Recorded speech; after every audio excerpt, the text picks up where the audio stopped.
everyone, it's Alyssa and welcome to You Can Learn Math. So this is about multiplying trinomials. Trinomials.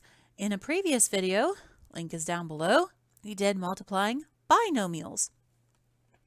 So just as a quick reminder, a binomial, bi is the prefix for 2, would look something like this, meaning there are 2 terms. You can't simplify it any further. They can't be combined. You're done. All right, so tri is the prefix meaning 3. Bet you'll never guess what this is. Oh yeah, something like this, where you have 3 terms.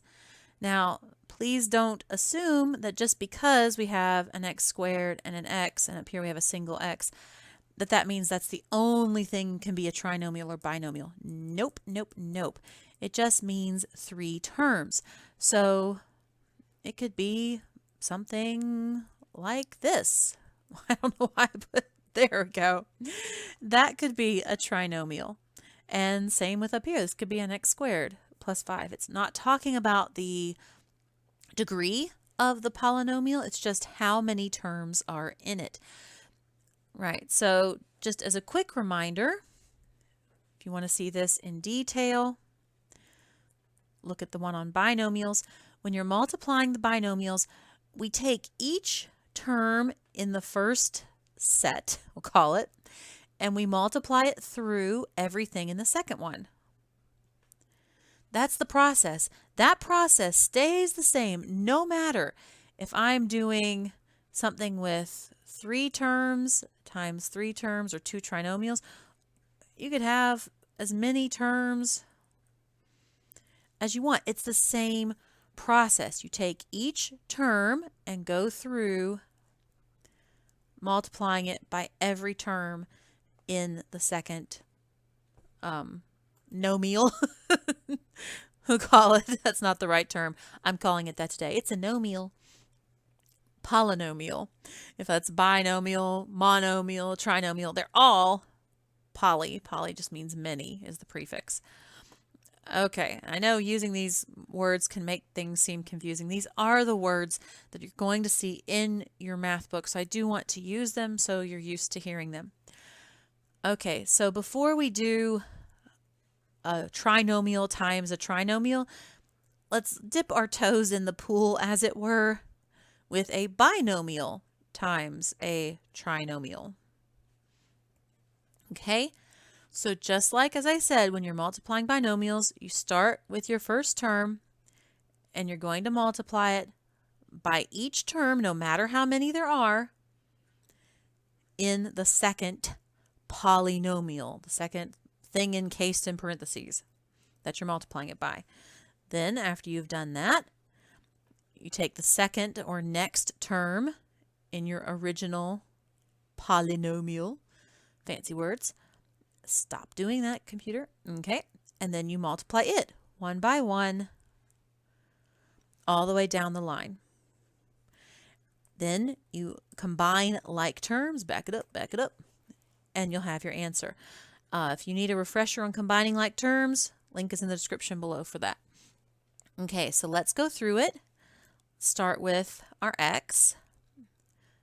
Okay, and I write these arrows. I do, because it helps me keep track of what I've done. It's very easy with these longer ones to lose track of if you've done everything, but if you draw the arrow as you go, even when you get better at it, it'll help.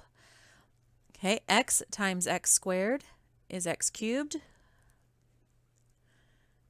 X times 3x is 3x squared. X times 5 is 5x. If you need a refresher on doing multiplying exponents and how you combine those, multiplying, like x squared times x or x cubed times x to the 5th, any of those, again, link for a separate video on exponents in the description below. All right, we've done that one, so now let's start with our next 3. 3 times x squared is 3x squared. 3 times 3x is 9x. I'm running out of room, so I'm just going to go to the next line. And 3 times 5 is 15. And that's it. Again, I know it may seem silly to do all the little arrows, especially as you get better at this, but trust me, when you get these really lengthy things, it's helpful. All right, so now let's combine like terms. My first term here is an x cubed. Are there any other x cubes? It's hard to say. No, there are not. So x cubed, and I cross it out so I know I've used it. Again, this will help you, will prevent you from making mistakes. Our next term is an x squared. Are there any other x squareds? Yes, there's one other one right there. 3x squared plus 3x squared is 6x squared. Cross those out. Then my next term is 5x.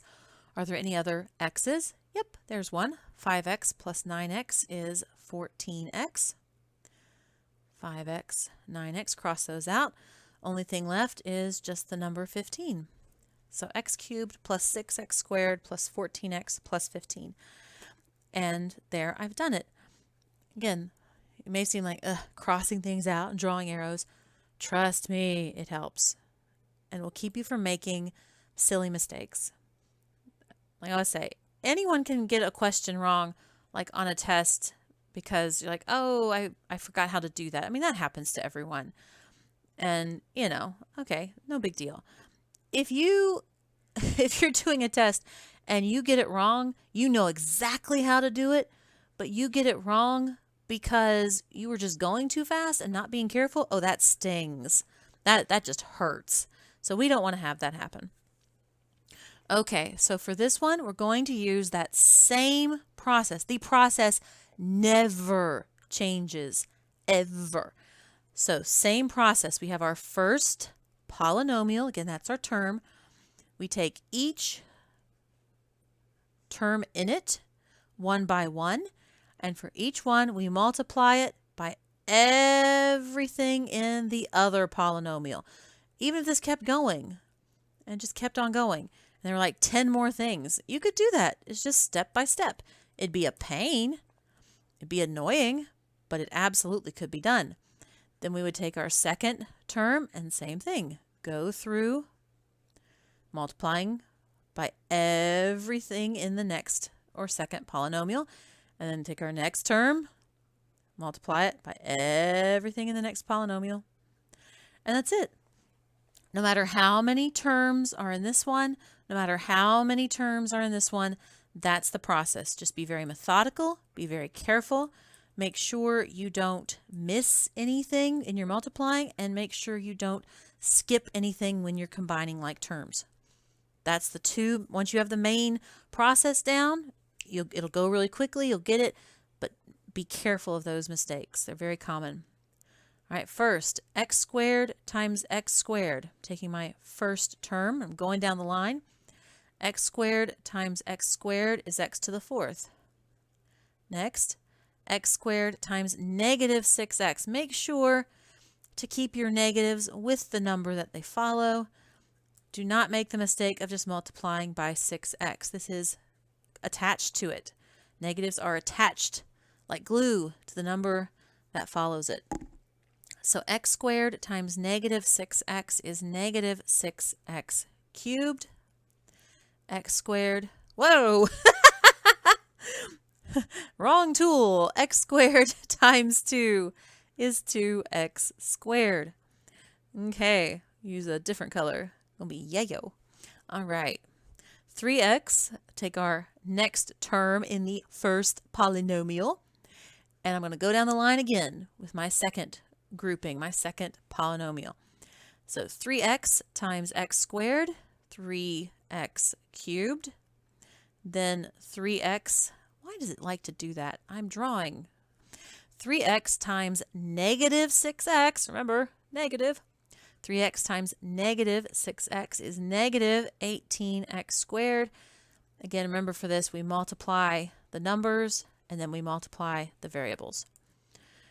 3x times 2, positive 6x. Now I'm going to have to go down to the next line. Change my color, go to green. All right, then our last term in the first polynomial, 5. Same thing, I'm going to go down the line, multiplying it by everything in the second polynomial. 5 times x squared, 5x squared. 5 times negative 6x, negative 30x. 5 times 2 is 10. Okay, try to be very careful about that. At this point, I don't really need all that. I just need to look at this bit down here. This is what I need to focus on. Okay, so I'm going to write this in red. All right, my first term is x to the 4th. Are there any other x to the 4ths? Nope. So there are no like terms to combine. I cross it out. Now, x cubed. I have a negative, remember it's sticky, sticks to that 6. Negative 6x cubed. Are there any other x cubes? Yes, there's one right there. So negative 6x cubed plus a positive 3x cubed is negative 3x cubed. Cross them both out. Now I have x squared. There's 3 x squareds. And keep in mind, if you miss something in this process we're doing, like if you're going through, like let's say, for example, you just found these two and you forgot the 5x squared, it's not a big deal. Because of this process I'm doing where we cross things out as we go, you'll eventually find that you forgot the 5x squared. You just add it in. No big deal. Okay? That's why crossing it out is so helpful and so important. All right, so 2x squared, negative 18x squared, and 5x squared. 2 plus negative 2x squared plus negative 18x squared is negative 16x squared plus 5x squared, negative 11x squared. Cross out the 2, cross out negative 18, cross out 5. Next term is 6x. Any other x's? Yep, negative 30x. 6x plus negative 30x is negative 24x. Cross it out, cross it out. All right, and last but not least, we just have a number, 10. And I cross it out. And now I can see that there's nothing left. Everything's been crossed out. Everything's been accounted for. Again, as I was saying, like say if I had combined the 2x squared and negative 18x squared, but I had not seen the 5x squared, after I did my combination with 6x and 30x, I would have come down here and seen this uncrossed out and went, oh no, and then just added it to my x squared at that point. No big deal. That's why crossing it out is so awesome. And there's our answer. X to the 4th minus 3x cubed minus 11x squared minus 24x plus 10. So as you can see, it takes a while. It's kind of tedious, but it's not any different or any more difficult than multiplying binomials. It just takes longer, but the process is identical. All right, so that's going to be it for multiplying trinomials. I hope you enjoyed that today. If it was helpful, useful in any way, please like, share, subscribe. You know the drill. Thank you so much for stopping by. Hope you have a great day. See you later. Bye.